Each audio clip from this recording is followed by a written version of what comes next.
Sejam bem-vindos ao Inverso Podcast. Aqui revelamos o segredo dos campeões.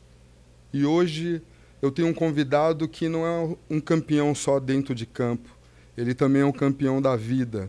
E antes de apresentar esse cara, que eu quero deixar vocês um pouco curioso, eu queria agradecer algumas pessoas, porque isso aqui não existe sem os nossos apoios, sem os nossos patrocínios. E eu queria agradecer um cara que cuida dos olhos das pessoas, que é o Dr. Cavalcante, que operou o nosso grande ídolo Charles do Bronx, né? Um cara que praticamente não tinha visão. O Dr. Cavalcante é um cara que está longe, está lá em Manaus, mas é um dos maiores oftalmos do mundo e ele dá sempre uma oportunidade de apoiar projetos como esse. E além, obviamente, do nosso amigo Dr. Cavalcante, eu queria agradecer pessoas como o Dr. André, que é um grande advogado e que faz um trabalho, Rei, assim, fantástico com empresas, é um cara que está sempre apoiando a gente. Chester Rosa, que é um cara que desde o primeiro podcast ele vem nos apoiando, acreditando nesse projeto. E projeto novo nós temos bastante dificuldades. Então, eu peço para você que é empresário sempre olhar projetos como esse. Não só o Inverso, mas existem outros projetos que levam uma mensagem interessante. E depois, obviamente, no decorrer do programa, nós vamos falar de outros patrocinadores, mas eu queria dizer para vocês que o Inverso não é um podcast comum, é um podcast onde nós revelamos coisas dos nossos convidados que normalmente o público ou o fã dele não conhece. E hoje eu queria agradecer a presença de simplesmente ele é o maior jogador da história do Atlético Mineiro, Reinaldo. Reinaldo, seja muito bem-vindo. Eu tenho trilhões de perguntas para fazer, daria uma semana de podcast, mas eu queria... eu acho que você é o cara que dispensa comentários, dispensa apresentações, mas eu queria começar com uma pergunta assim. Antes desse Reinaldo, desse ídolo do Atlético Mineiro, eu gostaria que você me falasse um pouco sobre a tua infância, né? Falasse um pouco dessa identidade, porque você é um cara tão libertário, trouxe tantas coisas importantes para nós. Seja muito bem-vindo, meu amigo. Obrigado, Edson. Muito obrigado pelo convite de participar deste podcast, um convite que também é extensivo ao nosso presidente Sérgio Sete Câmara, Querido. nosso querido presidente Sete Câmara, que foi um dos responsáveis por esse ressurgimento poderoso do Galo. É verdade. E muito feliz de estar aqui com você em São Paulo para a gente bater um papo sobre a vida, principalmente sobre o futebol e o Galo. E me fala um pouco da tua Da- infância, isso Sim, seria importante saber. sim. Eu sou mineiro de Ponte Nova, da zona da Mata de Ponte Nova, filho de professora e de ferroviário. Um garoto que sempre a classe média do interior de Minas, tive uma vida até certo ponto tranquila, muito tranquila, porque morando em cidade pequena, a gente tinha a oportunidade de não tinha tanta violência e também, como minha mãe era professora, ela fez questão que a gente tivesse uma boa formação e eu muito cedo eu já tive essa convivência na escola e a convivência que foi muito boa também, que foi com os padres salesianos. Na minha terra tinha o colégio de padre para os homens e das irmãs para as mulheres. Perfeito. E onde que eu fiz a minha formação ali, do ginásio, né? Até o ginásio com os padres. E os salesianos, lá em Ponte Nova, eles sempre incentivaram muito o esporte, né? O colégio tinha 2 campos, e eu era até dispensado das aulas de música para mim jogar futebol. Ela, não, você não é de música, vai lá para praticar o futebol. E aí foi que eu fui desenvolvendo. E em Ponte Nova, nessa vida, eu era estudar e jogar bola, né? Mas eu sou de uma geração, eu sou da década eu sou de 57, então eu peguei uma geração numa época que ainda nós vivemos num país, no Brasil tropical ainda, né? Num Brasil tropical, que foi um Brasil antes de 64, né? Sim. Antes do regime de 64. E então a gente teve muitas influências, né, da cultura americana e também, por outro lado, de uma cultura que surgiu muito forte aqui no país, principalmente nas regiões, que foi a música cubana, né? O cha-cha-cha. Eu lembro muito bem, eu era garoto, mas eu escutava os cha-cha-cha e o boxe também, que era uma coisa muito incentivada, porque era Sim. justamente da política ali de Cuba. E, por incrível que pareça, eu era vizinho do Sô Moretti, que era um bancário do Banco do Brasil, e o Sô Moretti, eu engraxava o sapato dele, ele pegava os meninos, levava a gente para o campo de aviação, ficava falando no rádio, e a gente não conhecia o Sô Moretti, para nós era um vizinho normal. Sim. Mas logo depois, no dia 31 de março, que teve o golpe militar, que é justamente no dia do aniversário, um dia depois do aniversário do meu pai, eu acordo de manhã, eu já acordava de manhã, já pulava a janela, já ia jogar bola na rua. Nesse dia, quando eu saí criança, que estava o quê?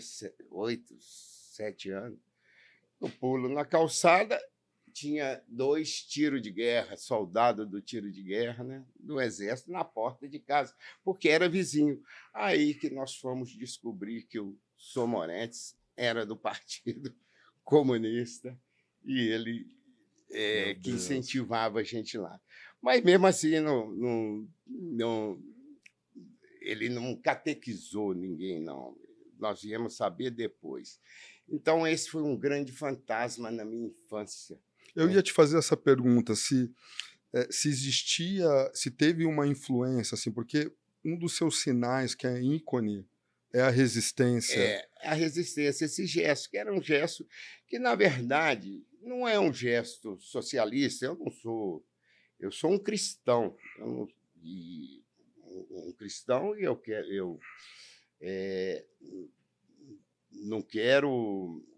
não sinto muito confortável com essa desigualdade, né? E, aliás, ninguém sente com a miséria. E a gente vivia naquele país.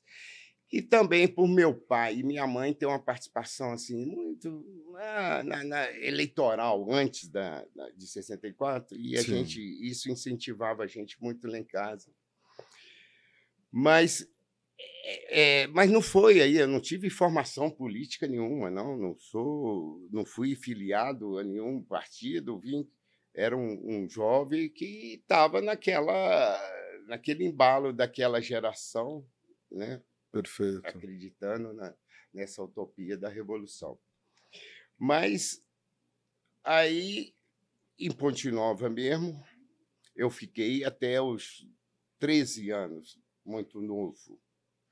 Então, mesmo na nossa cidade, é uma cidade muito conservadora, não teve nenhuma influência assim, política, era mais de cultura mesmo, né? Perfeito. E quando eu vim para o Atlético em 71, aí já era uma época de uma influência muito grande da música americana, dos negros americanos, tal. E aí é onde que o gesto também... Tinha o sinal dos Panteras Negras, o Malcolm X. Que, na verdade, a gente nem... Os Panteras, na verdade, eram um partido americano comunista, né? Sim. Mas não era isso, a gente estava muito mais ligado na música americana, Perfeito. né? Não tinha essa influência. Então, eu não tive nenhuma erudição, nenhuma formação assim didática, não tem nenhuma profundidade marxista ou de comunista, nem nada. Eu Perfeito. simplesmente sou um cristão que quero ver uma igualdade, uma fraternidade e um mundo melhor para todos. Mas também na minha casa, nos meus pais, eles sempre foram muito participativo político, né? Que achava importante participar da política. E aqui no Atlético eu vinha, um garoto, continuei aqui, fui desenvolvendo. Foi quando, por uma outra tremenda coincidência, eu morando em Belo Horizonte e morava no bairro São Pedro, em Belo Horizonte, e um certo dia o meu vizinho, o meu vizinho que chegou de São Paulo, estava preso em São Paulo, né, que é o Frei Beto. Frei Beto. O Frei Beto. E o Frei Beto era vizinho, eu era amigo do irmão dele, eu conversava muito com o pai dele, que era o doutor Antônio Carlos, que escrevia. E aí, sim, com o Frei Beto, que o Frei Beto começou a abrir os olhos para as questões políticas. E, aliás, aquele momento também era um momento que o país todo estava ansioso para acelerar esse processo democrático no país, né? Sair, de se libertar, Se na verdade. libertar. Né?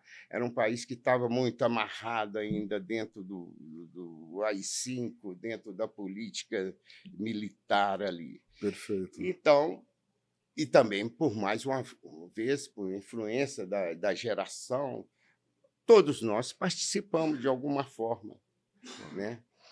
E eu, como já estava tendo essas informações maiores, apesar de não, nessa época também a gente não estava afiliado a partido, não tinha sindicato, era na verdade apenas uma opinião política, até porque opinião política muito reservada, porque naquela época também não se falava abertamente de política, né? Então existia uma censura forte. Tinha também, uma censura forte, né? Uma repressão. E aí foi quando, já logo depois da queda do AI-5, né? Aliás, até antes, né? Eu era artilheiro do Campeonato Brasileiro de 1977. E ali eu vi que também era uma boa oportunidade, porque eu era um garoto, tinha 20 anos, e vai tendo muita informação, Sim. muita pressão de que você tem que dar opinião. Eu dei uma opinião um pouco acima do tom para a época, falando da política, falando que deveria anistia, toda aquela discussão que foi o AI-5, a anistia, constituinte, tudo isso. E isso foi uma bomba, né, no país e para mim também, porque aí sim, aí eu passei a ter uma pressão muito forte, né, uma censura muito forte da sociedade, que era muito conservadora, né, achando que eu era um guerrilheiro. E, na verdade, não era. Eu era simplesmente um jogador de futebol que achava que deveria... De alguma forma, é uma coisa que às vezes a gente sofre até hoje, porque quando você tem uma opinião, se ela não é muito centralizada, a pessoa te chama de extrema-direita ou te chama de extrema-esquerda. Né? Isso é uma coisa que assusta um pouco. E como você lidou com isso, assim, como dentro dessa, é uma pressão, primeiro você como ídolo do Atlético, e isso teve artilheiro do campeonato, e isso te influenciou nas suas convocações na seleção brasileira? Você acha que teve você foi reprimido por isso? Sim, com certeza, com certeza. Inclusive, eu tenho ficha tinha a ficha minha do DOPS, que, inclusive, eu entrei até com requerimento agora na Comissão da Verdade para ter essa reparação, né? Porque eu fui massacrado, assim, para mim, até que eu era jovem, tinha assim, mas a minha mãe, a minha família sofreu muito com essas críticas, com essa perseguição mesmo de opositores. Eu imagino. Né? e isso acabou me prejudicando. Inclusive, na final da Copa do Campeonato Brasileiro de 77, fizeram uma engenharia aí para que eu não participasse da final do campeonato. Porque, como que ocorreu? Eu era artilheiro do campeonato, eu fiz gol todos os jogos do campeonato.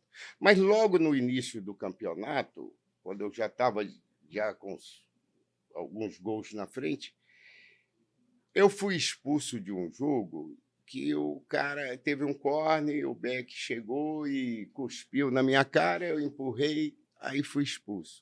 E como naquela época não tinha esses recursos jurídicos aí, eu fui cumprir a suspensão automática, mas não fui julgado. O meu ficou na gaveta, como diz, né? Meu julgamento ficou na gaveta. Sim. E o campeonato continuou, eu voltei a jogar fazendo gol, mas nesse campeonato mesmo eu dei uma entrevista que eu falei que foi acima do tom para a época, para o jornal Movimento, que era um jornal sindicalizado, um jornal de esquerda, né? Que explorou muito isso, potencializaram, né? E, com isso, eu fiquei muito marcado pelo regime, pelo governo militar, né? Fiquei muito marcado e comecei a sofrer esse tipo de perseguição, de descaracterização, falavam muita coisa minha, de vida pessoal. Sim, sim. E eu fui sofrendo tudo isso, mas dentro de campo eu estava fazendo gol. E para me tirar dessa final do campeonato, o que fizeram? No penúltimo jogo do São Paulo e Botafogo, o São Paulo o Atlético já estava na final do campeonato, estava esperando quem ia, São Paulo ou Botafogo, e o São Paulo ganhava do Botafogo, acho que de 4-2, e de repente deram um impedimento o Serginho Chulapa, e o Serginho Chulapa foi lá e bateu no bandeirinha, né? Foi um escândalo. O jogador chutar, bater no bandeirinha foi um escândalo. E com isso, que foi justamente essa engenharia. O Serginho bateu. Então, nós temos que julgar o Serginho. Então, vamos julgar o Serginho. Mas espera aí, o Reinaldo não foi julgado, apesar de ter sido expulso no início do campeonato. Esperaram um momento. Aí trouxeram o meu julgamento junto com o Serginho. Caramba. E aí eu fui suspenso mais um jogo, que era o jogo da final, e Serginho ganhou 4 meses de suspensão, 6 meses de suspensão. Meu Deus. Então foi aí onde que, mais uma vez, eu fui prejudicado aí por essas declarações políticas.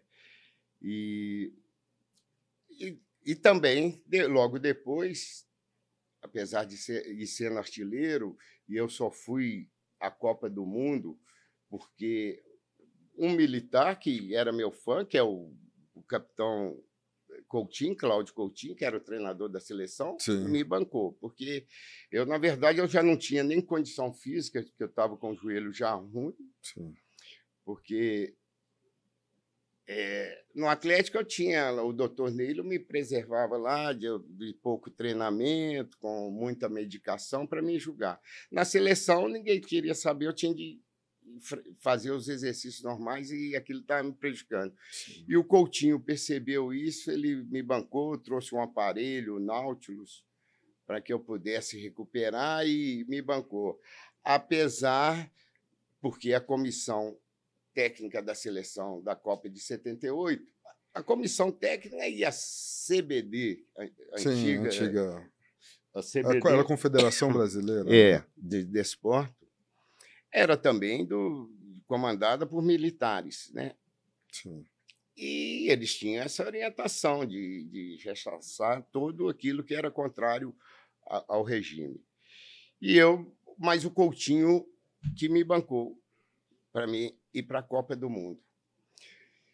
Mas ainda eu passei por outra etapa que são constrangedoras, porque na despedida da seleção lá no Rio Grande do Sul, lá no Piratini, no Palácio lá do Rio Grande do Sul, que foi a despedida do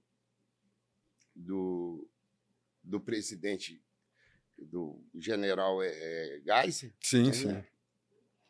E o ministro Ney Braga, que era ministro da Educação, me falou: o presidente quer falar com você lá. Me levou lá, aí o presidente me deu uma dura, tranquilo, mas num tom militar, ele com farda militar, e o general, ele me deu uma dura assim: olha, você joga muito bem, você é um grande jogador, vai representar, mas Sim. não faça política, a gente faz, você joga bola. Então, me deu esse recado, e que era até natural, mas num tom bem firme, né? E isso, para um garoto de 20 anos, é difícil de você absorver isso, Tá cheio de volúpia, né? depois do que eu já tinha falado, você fica Sim, bem incomodado. sim. E na viagem aí, que nós saímos do Rio Grande do Sul para ir para a Argentina, ainda veio o coronel André Richer, que era o diretor da CBF. Ele Sim. falou: ó, e outra coisa, se você fizer o gol na Copa, não faz o gesto do punho cerrado, né? Meu Deus. Então, naquela época tinha essa repressão, era um regime firme, um regime Sim. duro. Então, eu sofri isso aí, só que naquela época eu era um garoto de 19, 20 anos, e eu não tinha com quem conversar, porque o Frei Bento, na verdade, ele morava aqui em São Paulo e foi lá visitar os pais dele, e só me davam. E Sim. lá eu não tinha não tinha amigo para. Aliás, ninguém conversava sobre política. Se conversasse, era os dedos duros que Sim, entregavam. sim. Não tinha sindicato, não tinha partido, não tinha nada. Eu fiquei um garoto meio perdido ali, com medo e reprimido pela. Sim. Então foi um tempo difícil que eu suportei ali e não tinha como recorrer. Por isso que o gesto, quando eu senti que eles consideravam esse gesto um gesto socialista, um gesto comunista, foi quando eu falei que o gesto era um gesto mais da questão racial, que é, na verdade, também um gesto Exatamente, para que a exatamente. gente combata esse racismo que está aí nessa cultura nossa aí, né, que a gente tem que combater até nos dias de hoje, né? Dizem que é velado, mas na verdade existe bastante. Pois é, nós temos, não podemos relaxar, não, temos que estar firme para que a gente possa combater esse racismo, principalmente no nosso país, que é um país que tem diversidade, um país que tem aí uma miscigenação, Não, né? total, que no entanto o passaporte brasileiro é o passaporte mais cobiçado porque Não, um, sei lá, um cara da KGB ou um cara que é um espião, ele pode ser um russo e falar que é brasileiro. brasileiro porque nós temos uma aparência do mundo inteiro, que você tem japonês, É, africano, preto, branco, amarelo, azul, tem é. tudo. Então, isso é uma questão interessante. E, Rei, enfim, você tendo essa pressão, você se sentiu pressionado, e tem uma questão, talvez, não sei se do ego, do orgulho, mas peraí, por que eu vou ser reprimido por esses caras? E depois que você fez esse símbolo, né, de resistência e tentou explicar para os caras, a partir dali que você teve esse aviso, como ficou dentro do clube? Você tinha o apoio dos seus companheiros? Você tinha um apoio dentro do teu treinador, dentro do Clube Atlético Mineiro, da presidência? Como funcionava isso para você? E também no teu íntimo ali, com seus amigos, a família? Não, não tive apoio de ninguém. Como eu te falei, a gente não tinha sindicato, não tinha amigos que você Sim, falava de política, e nem eu estava interessado ainda a falar mais desse assunto, mas era sempre cobrado por isso.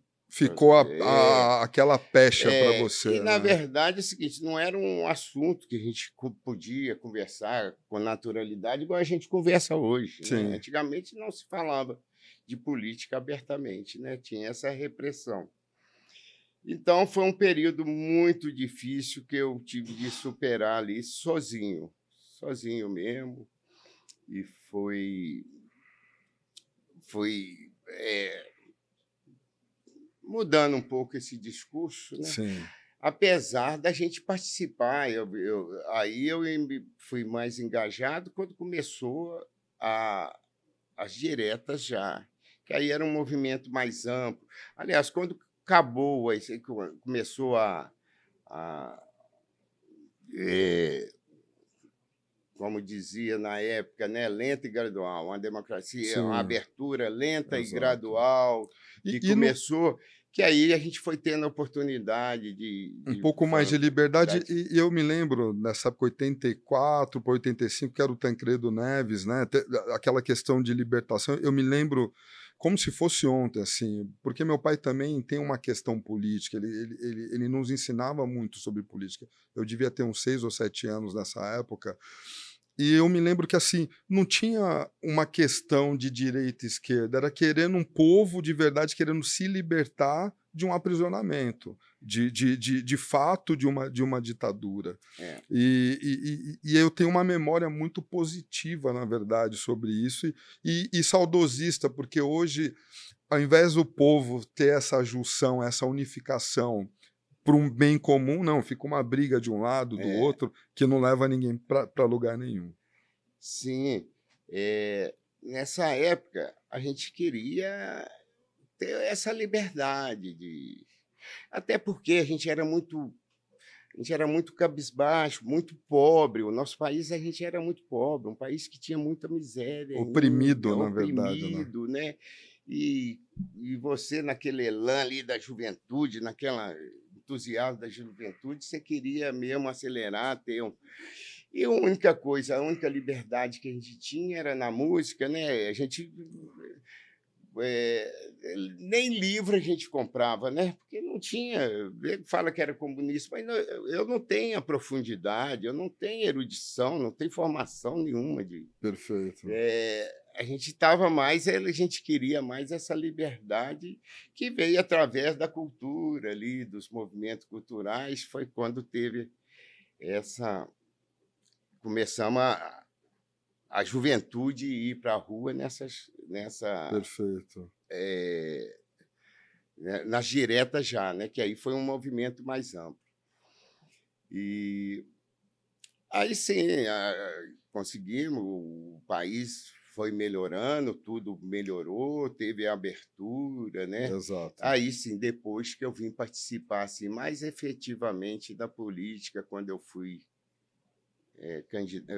deputado, depois vereador, aí é uma política mais do parlamento mesmo, que a gente, depois que a gente vai compreendendo que as mudanças realmente têm que vir através do parlamento. Se vier Concordo. através do povo, é uma mudança muito violenta. Exatamente. Então, foi quando a gente atingiu. E hoje a gente pode desfrutar, né? Eu acho que hoje Concordo. eu fico mais tranquilo porque eu acho que eu despertei alguma coisa. Porque no país eram poucos que posicionavam nessa época, né? Sim. Politicamente. E, Rei, eu vou entrar eu queria entender um pouco das suas paixões fora do futebol, mas antes disso, eu não tenho como deixar perguntar, assim, dentro do futebol, quem foi a tua maior inspiração? E desde a infância você foi torcedor do Galo ou você tinha algum time de coração e realmente resplandeceu esse amor pelo Galo depois que você virou um ídolo desse grande time brasileiro? Não. Não, eu sou atleticano desde que eu comecei a entender de futebol. Eu sou atleticano desde. Na verdade, eu sou atleticano desde 67, por aí, 66. Porque Uau! eu lembro que teve um jogo do Atlético, que o Atlético estava ganhando de 3 a. Escutando pelo. Eu jogando Sim. bola na rua e meus pais escutando o jogo pelo rádio. O Atlético estava ganhando, acho que de 3-0 do Cruzeiro, e o Cruzeiro ainda conseguiu empatar o jogo, né? Foi nessa Sim. época, essa que foi a melhor. E também, nesse ano, o Atlético foi na minha cidade de Ponte Nova, lá no interior, e eu ganhei um lápis do Buião, ganhei um lápis do Atlético. Sim. E aquele lápis eu nem ia escrever nele para não gastar, né? Então eu Que sempre demais. fui atleticano. Tinha na minha casa, era eu atleticano,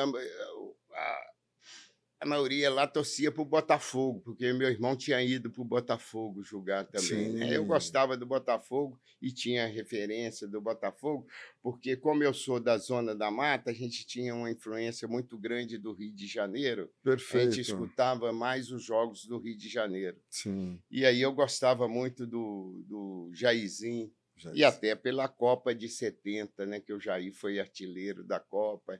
Então, foi uma grande inspiração minha no futebol. Um excepcional jogador. Não, o Furacão foi fantástico, né? Eu gosto de ver alguns vídeos antigos, assim, Eu confesso que, ultimamente, as partidas recentes do futebol atual não vejo muito, mas é um saudosismo gostoso assistir as partidas antigas, assim, porque um futebol mais leve, mais alegre de se ver jogando. Hoje, tudo bem, tudo é questão de evolução e faz parte, mas não se compara. Era muito melhor assistir. O futebol, como tudo, né, evoluiu, Claro. melhorou, todas as condições melhoraram.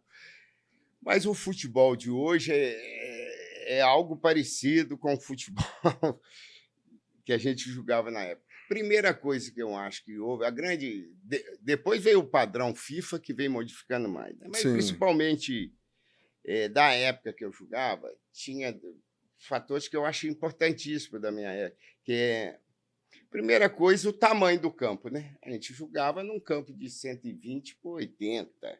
Os campos eram grandes e não existia retranca. Hoje, verdade, era aberto. Se você me marcasse em cima, você abria um espaço grande. Exato. E outra coisa é que é o seguinte, você tinha, num jogo de futebol, você tinha uma multidão de 100 mil pessoas. Qualquer clássico era 100 mil pessoas, 80 mil pessoas. Sim. Hoje joga por 30, 40 mil pessoas. Nas latas, né? Fecha, exato. Acha que é muita gente, mas quando você joga para 100 mil pessoas, eu cheguei a jogar para mais de 200 mil pessoas. A final do Maracanã contra o Flamengo tinha 154 mil pagantes em 80. Valia carteirada de tudo, de estudante a gari, né? Cara. Então, tinha gente demais no Maracanã, devia ter mais de 200 mil pessoas. E quando tem uma multidão dessa, acontece algum fenômeno. Multidão, a energia é muito forte. É verdade. E, então, houve essas modificações no futebol, não só do tamanho. Hoje diz que o futebol é mais intenso, mais rápido. É mais intenso porque é menor o campo, né? Sim, a marcação fica mais perto. Mas, Rei, eu preciso entender mais. Eu creio muito nessa questão quântica de energia. Imagino, sei lá, não consigo nem imaginar, apenas um pensamento de você jogar num estádio igual o Maracanã, que cabia imensuráveis 200 mil pessoas.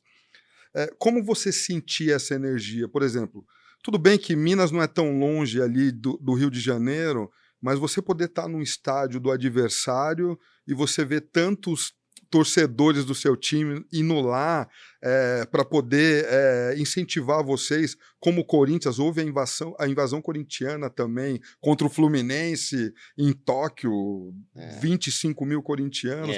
Como é isso para um jogador de alto rendimento, para um atleta? Qual é o sentimento de energia que vocês sentem?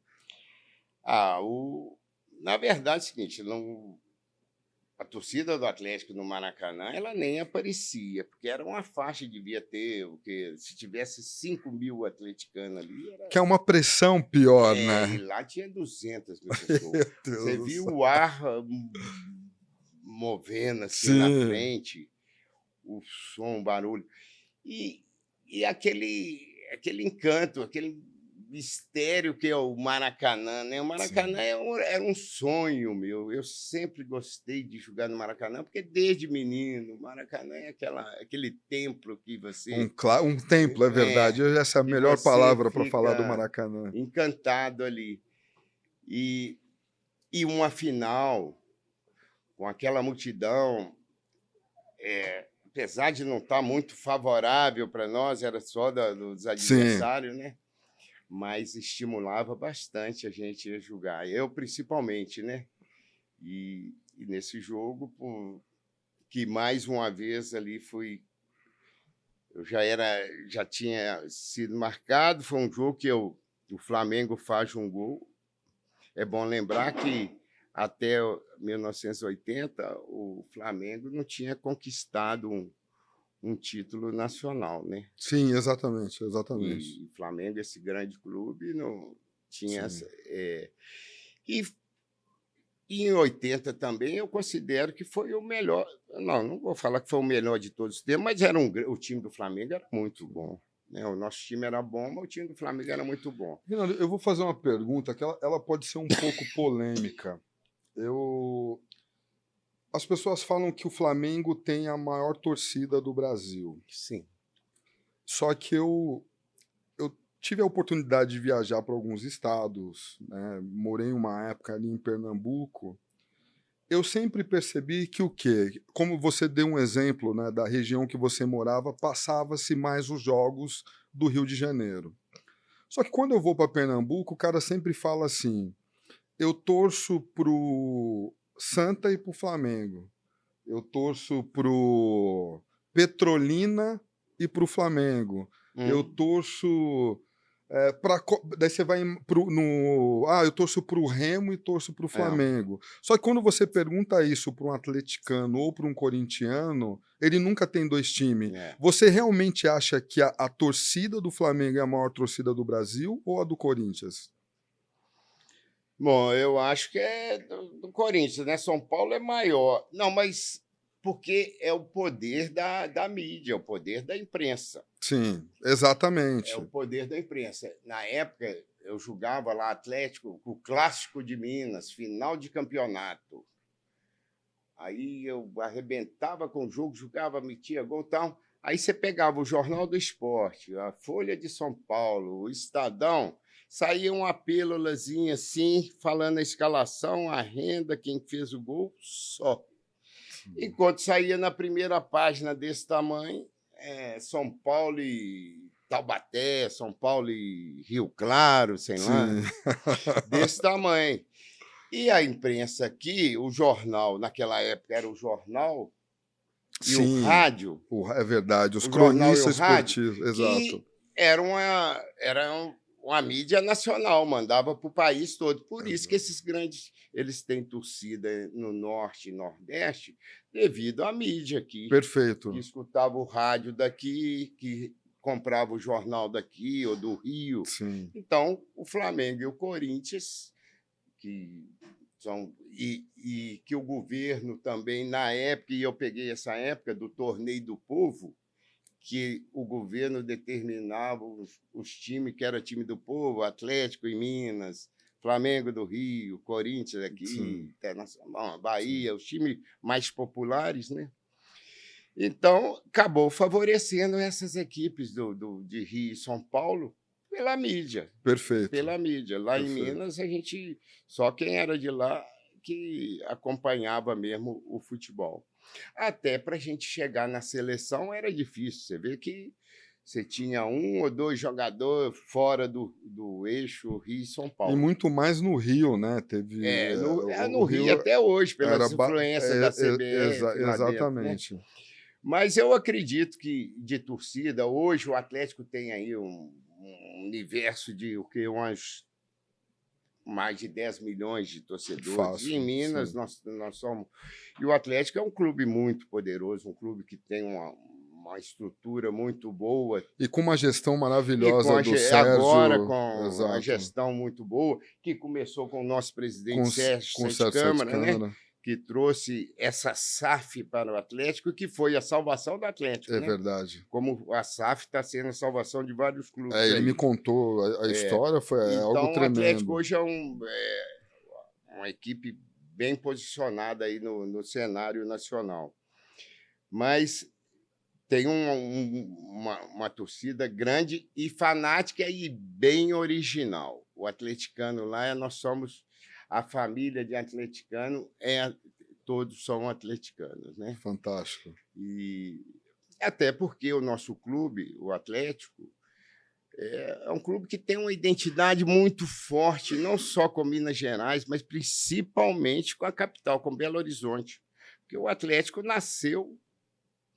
foi junto com a capital. Sim. O Atlético é 1908, Belo Horizonte é 1887.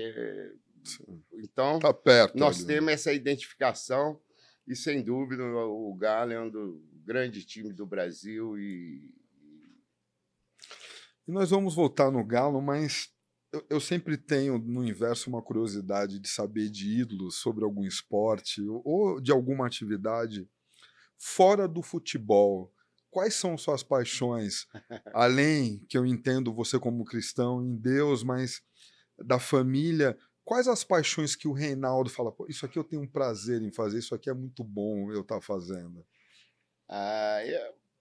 Eu gosto muito de esporte, né? Eu gostava muito de esporte, mas agora, pela minha idade, eu já estou praticando pouco esporte. Sim, sim. Mas eu gostava muito de tênis, eu jogava bem tênis.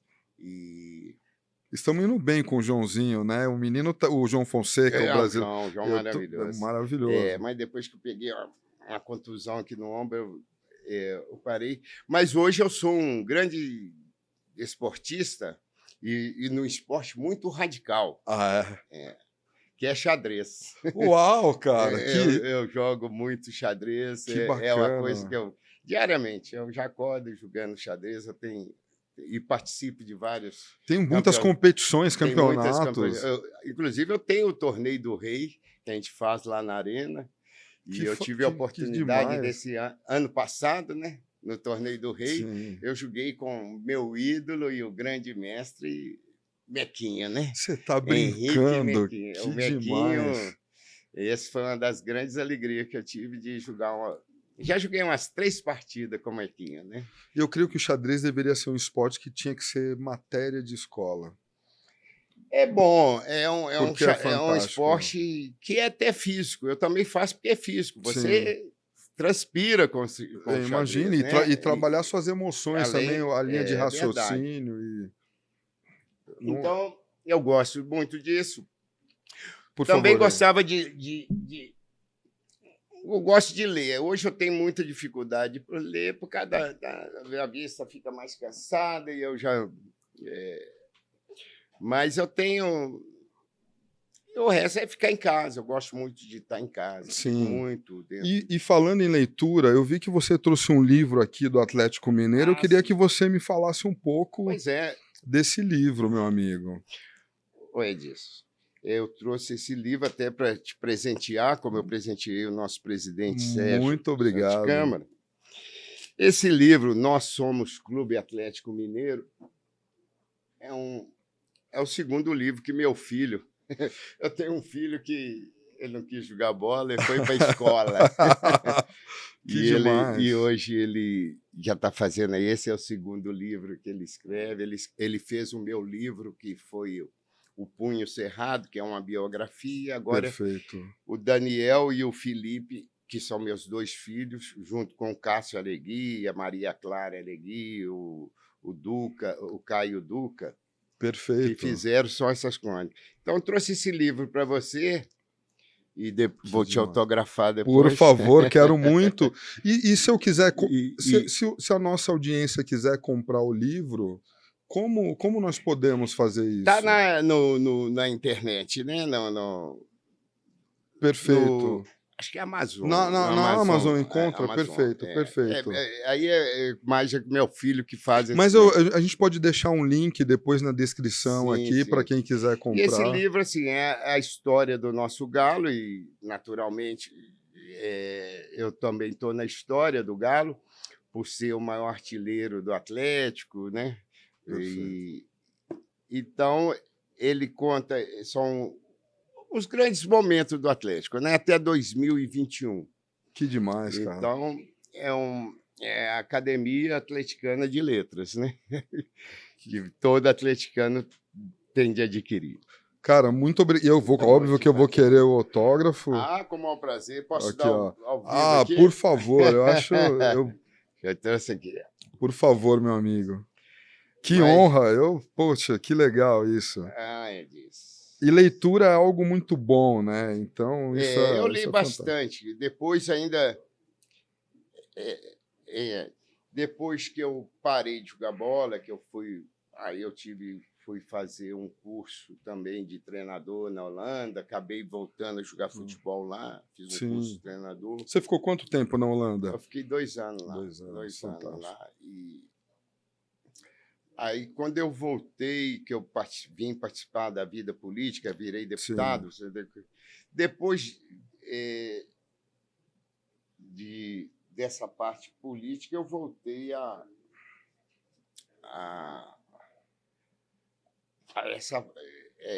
estudar. Né? Aí eu voltei a estudar, porque eu tinha formação até eu jogava futebol ainda e eu fiz vestibular, na época era vestibular, né, para jornalismo. Sim. Aí estudei 2 meses, mas não tinha condição, porque eu era jogador e eu ia para a aula. E a agenda era difícil. Além né? da agenda, e também eu acho que a assédio, euforia é complicado. Um assédio. Aí eu voltei a estudar e me formei em jornalismo. Aí Que eu legal. pratiquei durante um tempo lá. Um companheiro meu, então, de Aí eu fazia jornalismo. umas crônicas para o jornal, participei de rádio, de televisão, mas também depois Sim. eu afastei. Poxa, que demais. Aqui. E que honra, Reinaldo. Meu Deus do céu, cara. Olha disso. Mas... Aqui, ó.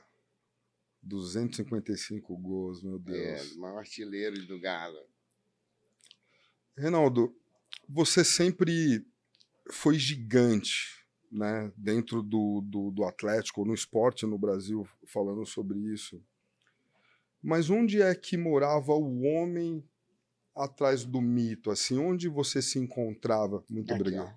Muito obrigado, meu irmão. Eu vou ler com carinho e vou deixar um link também na descrição. Sim, isso aqui, com certeza, vai ser o meu livro de eu ler nos próximos 15 dias. Eu não tenho dúvida disso. Porque, assim, não é fácil. Novo ídolo de um grande clube, um clube da massa. O Atlético é um clube gigantesco. E por trás desse mito, desse grande atleta, onde o Reinaldo mais vulnerável pousava? Onde você estava? Se acolhia? Depois que quando eu parei de jogar futebol, a gente sai daquela disciplina, daquela rotina de treinamento e tal.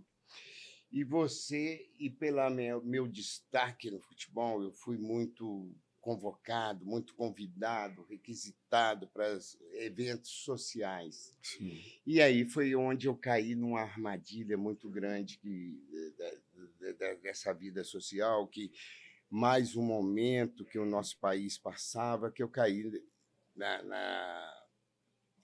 na esbórnia das drogas. Foi quando eu fui experimentar as drogas que acabei ficando dependente, fiquei doente, mergulhei ali numa escuridão profunda. Foi aonde que eu vi que ali era o homem mesmo que estava sofrendo. O ídolo estava vivendo fora. E foi momentos difíceis, porque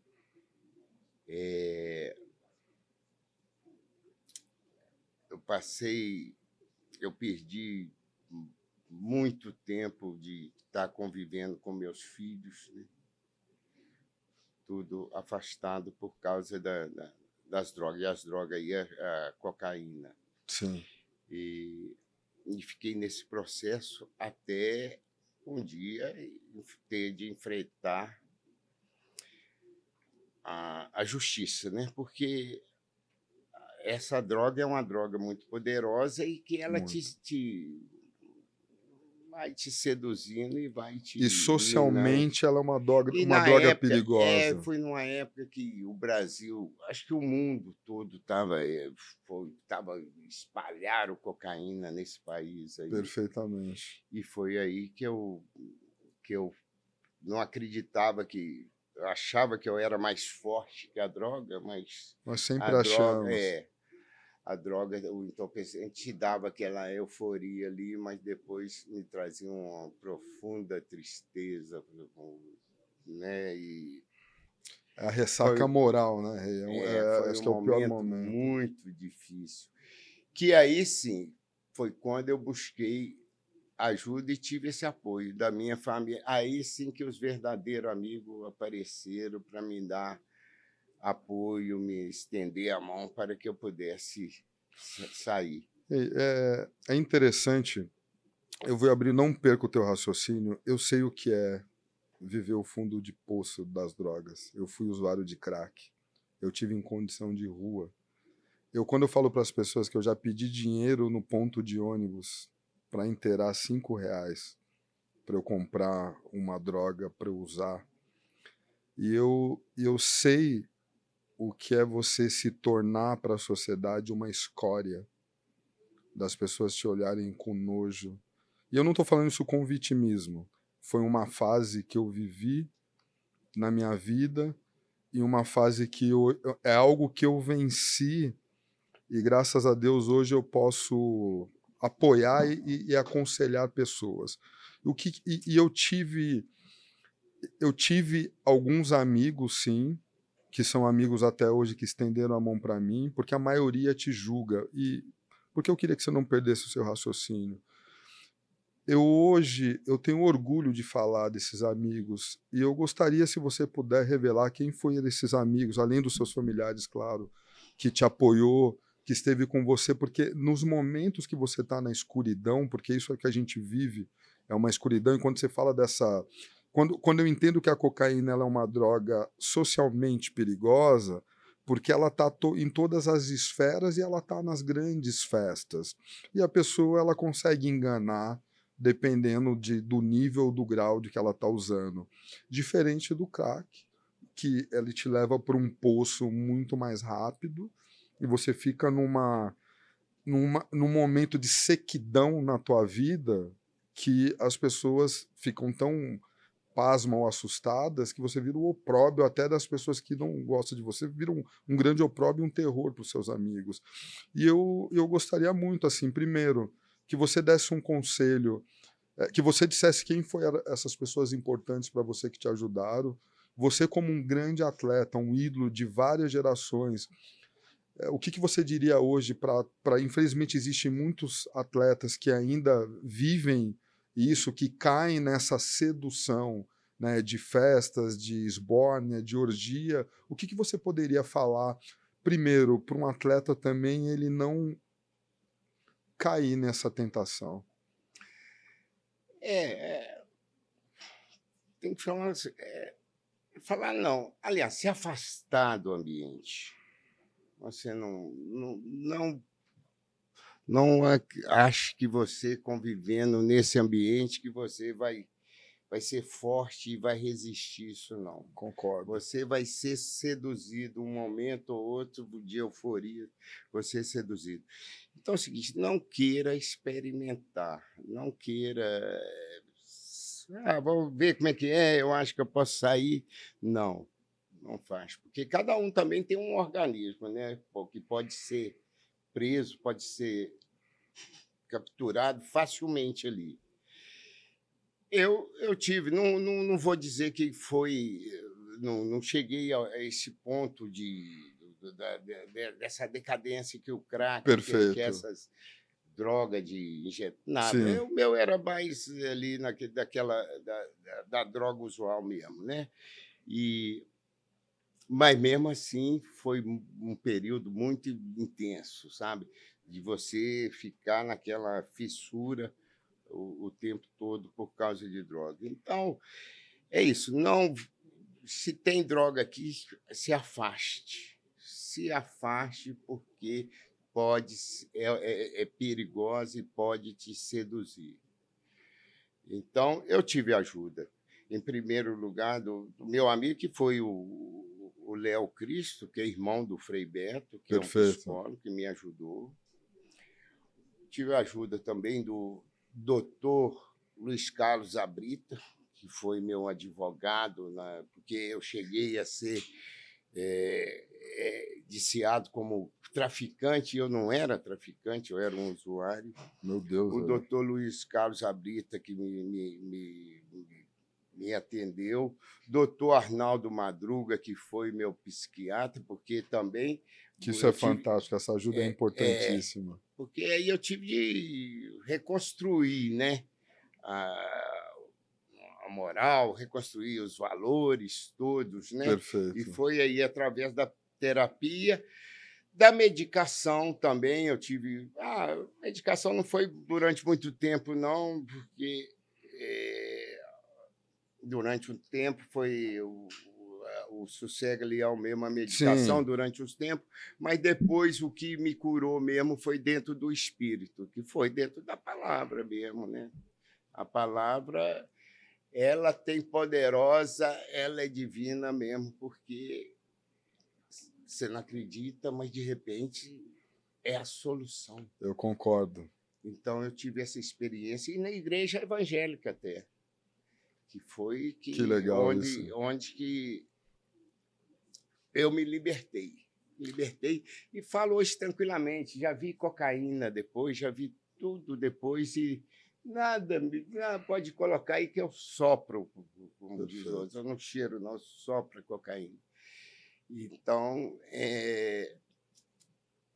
eu tive essa transformação toda, porque não pela palavra, né, pelas orações, e pela também a força, porque nasceu uma filha minha nessa época também. Fantástico. E quase a dedicação foi essa, de ficar dentro de casa com o filho. Perfeito. Tal. Isso tudo fui restabelecendo, fui melhorando. Ela foi um grande incentivo, na verdade, também, de conscientização. Porque você olha assim, você olha aquela criança ali, você alterado, né? Quantas vezes eu passei com isso com meus outros filhos. E sem paciência, né? Consciência alterada, é muito triste. São momentos que eu não desejo para ninguém. Então, eu consegui, graças a Deus, consegui superar isso aí. E depois fui retomando a minha vida normal foi tendo ajuda, como também tive, logo depois, também a ajuda do nosso presidente Sete Campos, que também me trouxe, retornou para o Atlético, que aí eu fui... Aí, realmente, foi um renascimento. Depois voltar para o Galo. E como foi essa volta? Porque eu fico aqui imaginando, se tirassem o Galo de você, quem seria o Reinaldo? Eu fiquei sem o Galo durante muito tempo, e justamente como você falou, que as pessoas vão te rechaçando, e lá no Atlético eu senti essa resistência de várias diretorias que passaram no Atlético, que não queria nem me ver por perto. E isso, para mim, me incomodava, era uma dor, né? Por isso que eu sou muito grato ao Sete Câmara, porque ele foi muito positivo, e no momento que eu já tinha me recuperado de tudo, mas eu senti essa falta do Atlético, e foi quando ele me estendeu a mão, falou, não, vem para cá, para o Atlético, e aí sim. Que fantástico. Aí minha vida, realmente restabeleci tudo de bom na minha vida. Isso é fantástico. Foi fantástico, viu? Por isso que eu sou muito grato ao nosso presidente. E eu vou te visitar lá, porque nós vamos estar na etapa da Stock Car de Minas, em agosto agora. E não está nem combinado com o presidente, mas eu vou de te visitar, mas Sim. eu quero ir lá, poder ter um tempo com você, a gente poder se ver. Quero conhecer Vai. a arena e eu quero ter um tempo contigo lá, porque é sempre bom e poder. Claro, aqui já é uma emoção muito grande, mas eu poder estar dentro do templo sagrado hoje do Atlético Não. Mineiro, com o ídolo que é você.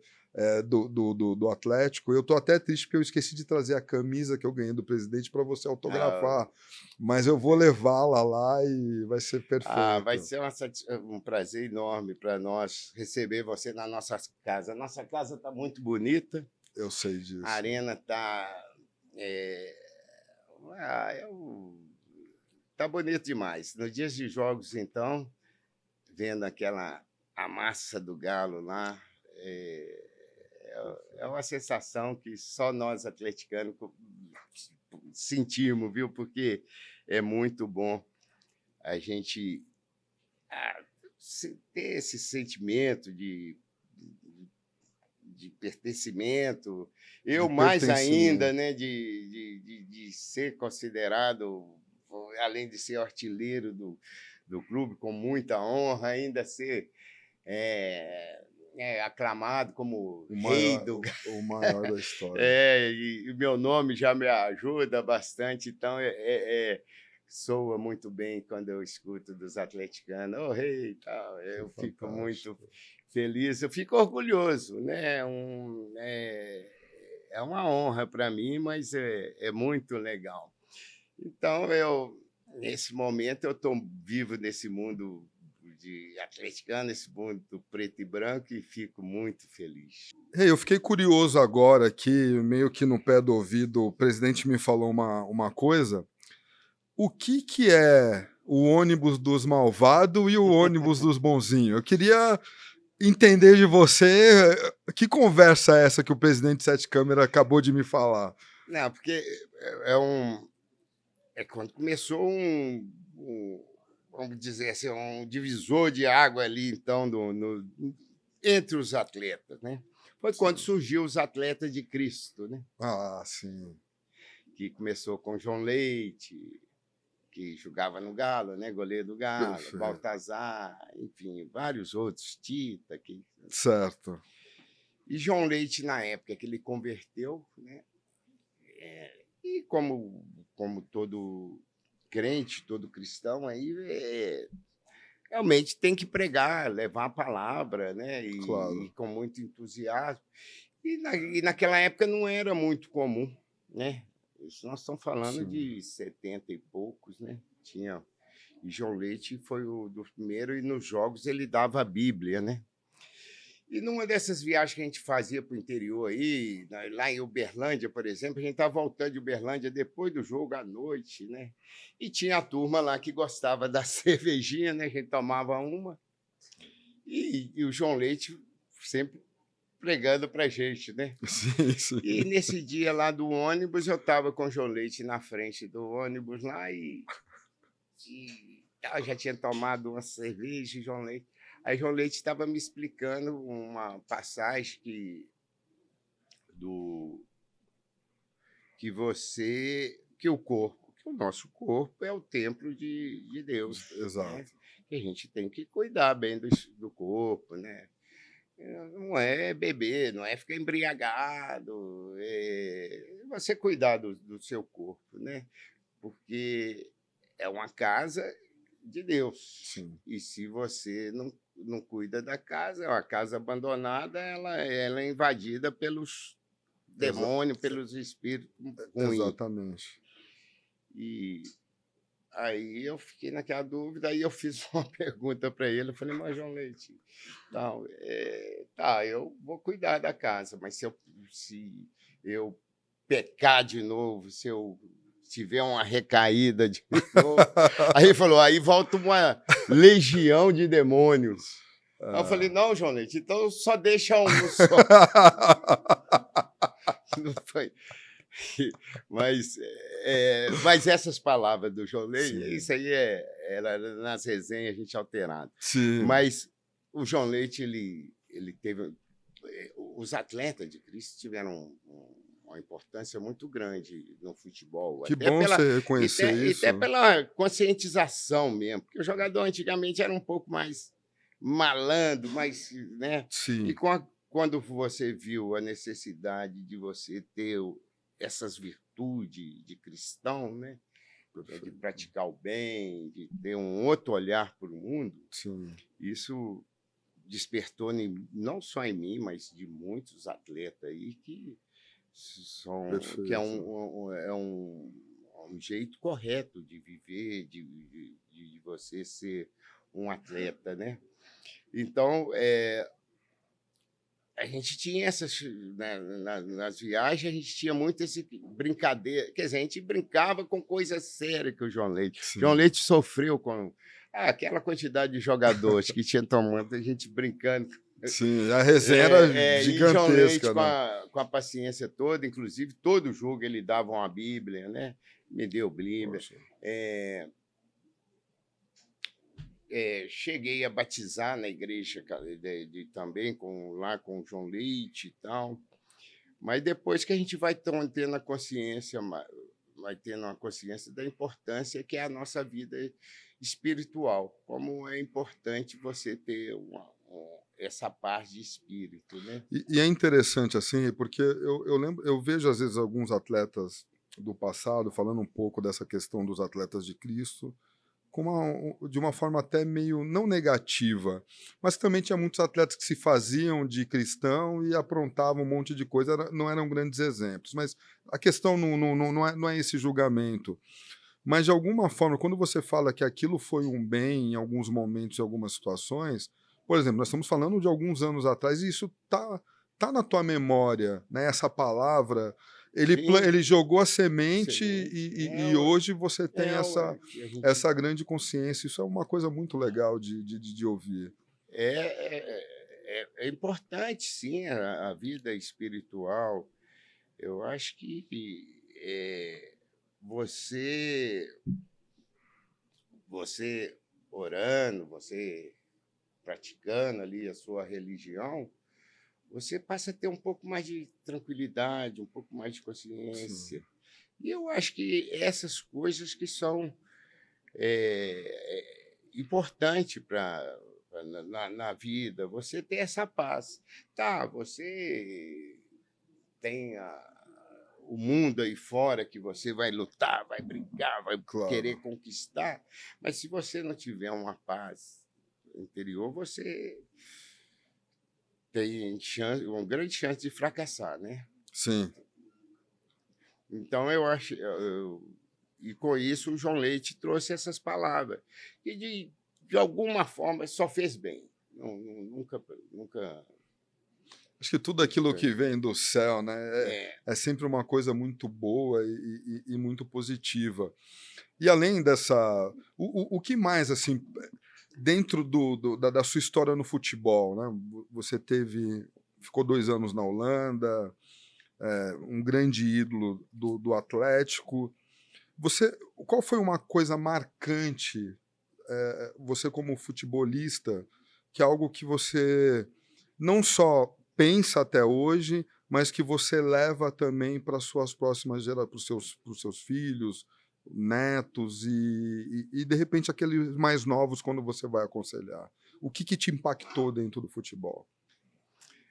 o que me impactou no futebol é a disciplina. Eu acho que para tudo. Eu via que quando eu era mais dedicado, quando eu era mais disciplinado, aliás, eu sempre fui dentro de campo, eu sempre fui muito disciplinado. Perfeito. E aí você vê o resultado, você vê a resposta mais melhor, sabe? Sim, Então, porque é um jogo, tal, é emoção, tá ali. E naquela época a gente tinha muito esse sentimento de ser bom de bola, de jogar bem. Não era tanto comercial, não. Até sim. porque o futebol não tinha essa valorização tanto, né? E então eu acho que no final das contas era isso. Olha, eu fiz Eu dei uma resposta boa dentro de campo. Eu atingi meus objetivos, eu fui artilheiro, eu joguei Copa do Mundo, fui na seleção. Então, isso que me deixa assim, me responde bem para mim, para não ter... Perfeito. Então, o futebol é essa coisa maravilhosa porque ela é, como é que eles dizem, que é importante nas coisas menos importantes, né? Mas que dá uma... E a coisa que eu mais vejo hoje é assim, olha, eu falo assim, e não é nenhuma bênção, não é nem dom de Deus, nem nada, não, mas é uma virtude que eu tenho, que eu acho assim, eu falo, nossa, eu sou um abençoado, porque eu ainda, mesmo não estando jogando bola, eu tenho a capacidade de ainda dar alegria para uma pessoa, sabe? Eu tenho contato direto com o torcedor e eu vejo a emoção, a alegria desse torcedor. Eu falo, mas eu não faço gol, eu não faço nada, porque é por causa dessa memória do torcedor. Mas, de qualquer forma, é o seguinte, olha, tive um gesto, eu dei uma alegria, porque na época que eu jogava, quando eu comecei a ter essa vida mais social, o que eu mais escutava era isso: "Ó rei, você já me deu muita alegria". Então, você dá uma alegria, você dá o sorriso de uma pessoa, já é uma coisa maravilhosa. Rei, isso foi alguma coisa que, em algum momento, nessa parte social, né, no sucesso, mexeu um pouco com o teu ego isso? Porque me veio essa pergunta, e como hoje você orientaria, e eu não sei se você tem contato com os atletas mais novos, né, no dia a dia, mas existe algum caso de você buscar, ou um atleta vir te procurar para aconselhar, ou para dar um conselho teu, ou você chamar um atleta de canto, dar um conselho? Você existiu, você já teve que lidar com teu ego no teu auge? E como é que você trabalhou isso quando você percebeu que o teu ego estava inflado? A gente... É difícil, mas é aquela coisa, se você tem que trabalhar a humildade. É a humildade que eu acho a coisa mais importante. Tá, quais que são os valores? Os valores que a gente vai ter na vida. Hoje, é bom o conforto, a roupa bonita, o carro bonito, você ter um conforto. Porque você trabalha para ter esse conforto, Claro. né? Mas, no final da vida, o seu crescimento assim é de quê? É isso que eu fico mais feliz hoje, assim, de dar alegria para as pessoas, sabe? Olha, eu dei alegria para as pessoas, eu faço a caridade, né? Isso é muito bom. Eu penso nessas virtudes, assim, você ser uma pessoa do bem, sabe? Não querer prejudicar, não querer... Eu acho que esse crescimento que você vai tendo, e esse crescimento ele é muito ali de dentro de você, que você Sim. consegue buscar isso, é quando você para e começa a orar, rezar, que aí você vai despertando essa humildade. Sem falar que com os nossos erros também a gente aprende muito, né? Aprende muito. Eu não ser tão severo, porque errar a gente erra, continua errando, mas você tem que pensar o seguinte, que é fazer o bem para as pessoas, né? Que demais isso, Rei. Que demais mesmo esse cuidado e essa preocupação de pessoas. Eu acho que poder aconselhar hoje um jovem, porque assim, hoje o que eu entendo quando a gente fala dessas questões sociais, que eu falo da vida social, antes não tinha o Instagram, não tinha as redes sociais. Hoje existe uma vitrine, né, do atleta, dos passos que ele dá, desde uma festa que ele vai. Não tem como não falar dele, o Neymar, né? Existe todo um questionamento em relação ao atleta. E eu me lembro que uma vez eu estava na Argentina e eu fui fazer uma crítica alguém foi o comparativo entre o Pelé e o Maradona, e eu falei, não, eu quis citar um exemplo do Maradona como por ele, o fato dele ter sido um usuário de droga, que ele não era um exemplo para ninguém. E uma pessoa me falou, até um cronista argentino falou, cara, você não pode misturar o atleta. Você pode não achar ele o melhor, o Maradona é melhor do que o Pelé, mas a vida pessoal do cara é a vida pessoal. E às vezes o cara ele tá dentro de um vício que ele é a pessoa que mais quer sair, só que é a pessoa que mais é julgada, porque as pessoas começam a apontar. Eu não sei exatamente, nem creio que o Neymar tenha algum vício, alguma coisa assim nesse sentido, mas ser vitrine é uma coisa muito difícil. Eu sei que no começo da nossa conversa, em algum momento você virou um teto de vidro, né? Porque as pessoas começaram a fazer os apontamentos, começaram a te julgar. E talvez eu não tenha perguntado naquele momento, e eu gostaria muito de saber disso, Rei. Como nós falamos sobre a sua saída, né? Porque você teve o apoio para sair da droga, mas como psicologicamente você lidava com os haters, vamos se dizer assim? Não, igual eu falei, era um sofrimento, porque a gente, quando está no vício, está com a consciência alterado, você não, até que não, você fica até mais agressivo, mas o que me machucava é quando eu via a minha mãe, sabe, sofrendo por causa disso, né? E ela sem saber o que era, sem entender e sofrendo. Então, mas a gente passa por isso tudo, pode errar de novo, não podemos ter uma posição assim muito dura, não, sabe? Tem que entender mais o contexto, por que está acontecendo. Eu, por exemplo, porque não acreditava que aquilo podia me viciar, né? E, de repente, é isso. Mas, graças a Deus, fui superando tudo isso e hoje, assim, eu vejo que... Hoje eu não consigo imaginar assim, por que sabe? Porque é uma coisa que hoje, para mim, não faz sentido nenhum, mas na época era... É uma novidade, né? É novidade.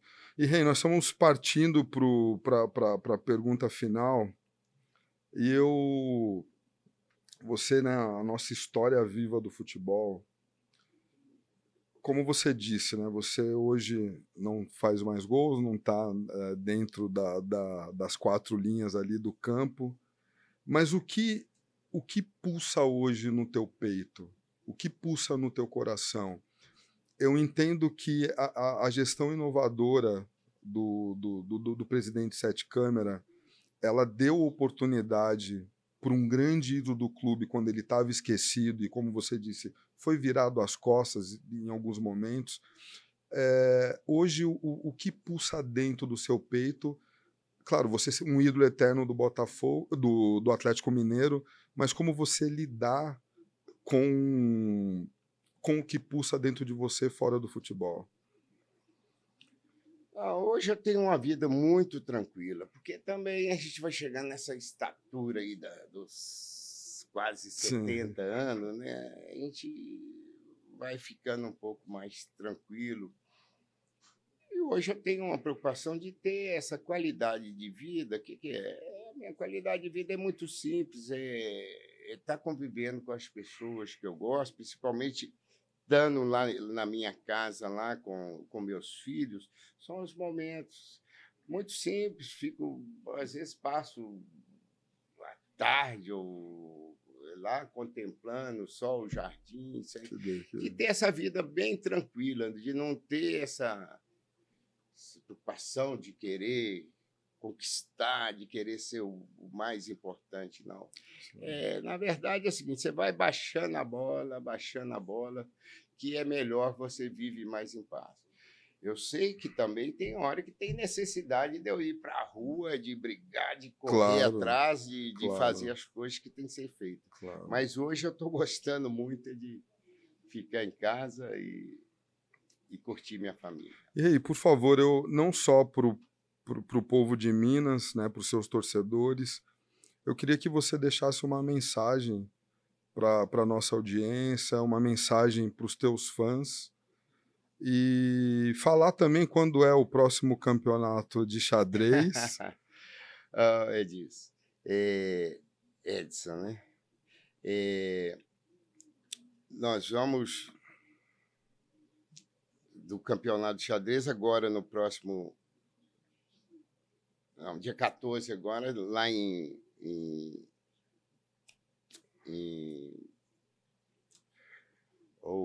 a cidade... Patrocínio de Minas Gerais, lá junto com meu amigo Delei. Tem um grande amigo de lá, de Patrocínio. Em Patrocínio vai ter o torneio do Rei lá. Café bom lá, né? O café é maravilhoso. Então, o que eu tenho que falar é o seguinte, que eu fico muito feliz com o carinho que eu recebo, né? O gesto, as emoções que eu recebo diariamente. Perfeito. Das pessoas que gostam de futebol, que gostam de mim. Eu acho isso muito legal, porque as pessoas ficam emocionadas, ficam me admirando, e, na verdade, eu acho que é até demais, né? Não sei se eu mereço tanto, mas... por outro lado, eu quero responder isso fazendo as coisas boas, sabe? Hoje eu tenho uma vida bem disciplinada, tranquilo, de dormir cedo, acordar cedo, não tem extravagância nenhuma, assim. Perfeito. Então, o que eu quero falar é a gente viver em paz, que eu quero dizer. E para o torcedor do Atlético, aí já num outro mundo, a gente, além de ter essas considerações também, mas a gente fica muito mais... O Atlético incomoda a gente porque é o seguinte, a gente não consegue... Quando o Galo perde ou está passando numa fase ruim, acho que isso vem para a vida pessoal também. Uau, né? cara! A gente fica muito incomodado. Então, aí, quando eu termino o jogo, eu tenho encontro com o atleticano, aí eu fico vendo aquela emoção, eu acho isso tão bonito. Então, é isso, a gente ter essa vida mais tranquila, sabe? E ter um mundo bom para todo mundo, sem egoísmo, Claro. sabe? Fazer aquilo que você gosta de fazer, mas sem querer passar por cima das pessoas, né? E moldando ali o seu caráter, melhorando assim na sua vida pessoal, né? E claro, e antes de nós fazermos aquela simbologia maravilhosa, nós estamos falando de café e eu creio que assim que o mineiro adora café. Eu tenho um presente, eu tenho uma vizinha, cara, que você conheceu ela, a Vânia. Pensa em alguém que é uma especialista do TI, cara. Só que ela é uma apaixonada por café e ela estava me falando esses dias, nós estávamos tomando um café, ela falou, o café hoje você pode degustar ele, hoje não, já há muito tempo, mas como vinho também. E ela sempre escolhendo os cafés. Bom, e falar nisso, presidente, você gostou do seu? Olha lá, ó. Eu quero te presentear com esse café. Vânia, tem uma cartinha que ela sempre manda uma... Tem mais café, que é o Rei Davi. Isso é muito interessante. E o café Salomão. Caramelo e laranja. Então, assim, você vai degustar o café. Eu não sei se você gosta de usar... Ela estava me explicando também, ela falou, cara, o café é legal você fazer Como é que se diz, Vânia? Você pegar um moedorzinho ali e moer ele na hora. E eu estou aprendendo ainda, é um processo ainda. E eu também falo para você que é audiência, se você quiser um café de qualidade, é o deterroircoffee.store. Você vai ter um café maravilhoso, ela entrega onde você estiver. E, Rei, por favor, eu gostaria que... Tá meio que sem jeito aqui, mas que você aceitasse com muito carinho, meu amigo, esse presente. Obrigado, Vânia, né? Que você... Vânia, Rei Davi, aqui o café do Rei Davi. Ah, com certeza.